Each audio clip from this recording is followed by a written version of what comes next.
friends, welcome back to my channel. Today let us see how we can draw cute animals using circles.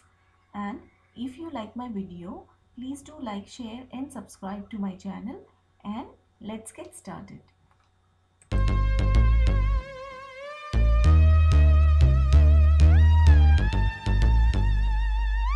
This is silent noise.